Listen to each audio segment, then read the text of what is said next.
Assalomu alaykum. Bugun yana bitta chigo qo'sh jarayonni ko'rsatamiz. Chigomiz BU qo'yiladigan joy domda podvalga. Domimiz 5 etajli dom. Talabaga son podvalga qo'yiladigan. Xizmat etishyapmiz. Bitta nimamiz yetmay qoldi, uzaytiryapmiz. Etishyapmiz endi.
Onamiz eski trubka bo'lgani uchun nozik bo'ladi.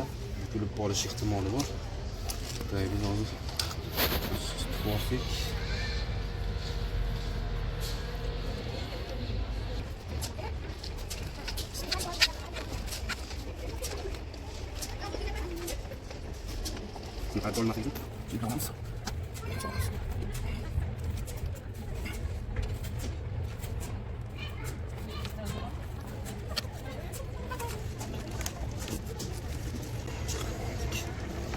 Bu oltilik unchalik muammo keltirmaydi.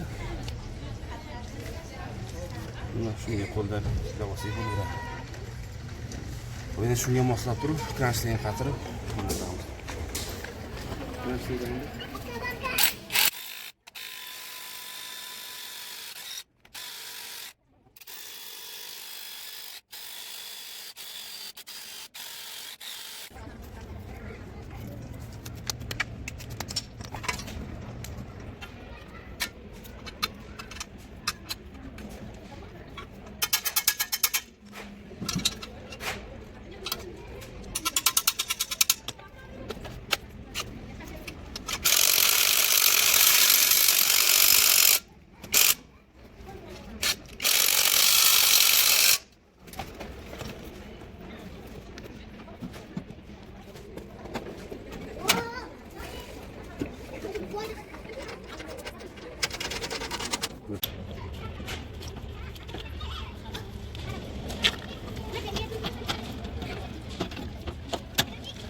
Nasıl qilyapmiz? Oshchasini kesib o'ryapmiz. Olish uchun.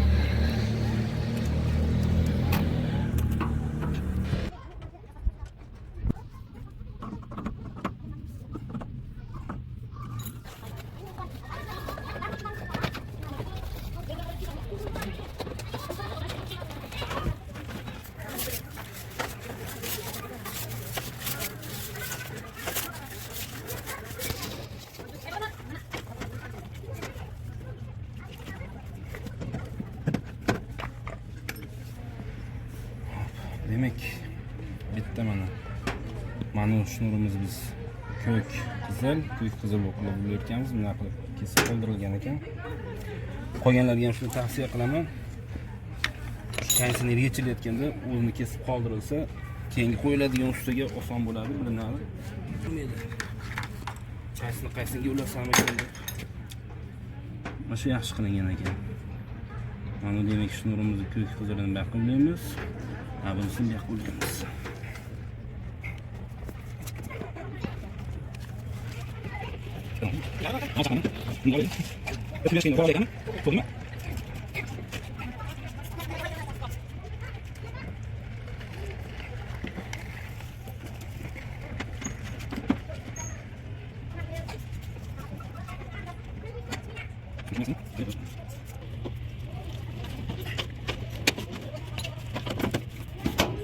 Xo'p, e'tibor beringlar, mana bu yerda R410 qilingan ekan. Demak, bunga kompressor almashgan, 410 da ishlaydigan kompressor qo'yilgan. Mabodo keyinchalik agar zapravka qilmoqchi bo'lsa, mana shunga e'tibor beradi. Vaholanki bu o'zi eski holati, bu eskida R22 flyonda ishlaydigan konserv hisoblanadi. Nima aytayotganim, lekin kompressor almashib 410 da ishlaydigan kompressor qo'yilgan ekan. Umidga qilib qo'yilgan ekan. Bo'ldi, hozir vakuum qilib, flyonni ochib, tekshirib olamiz.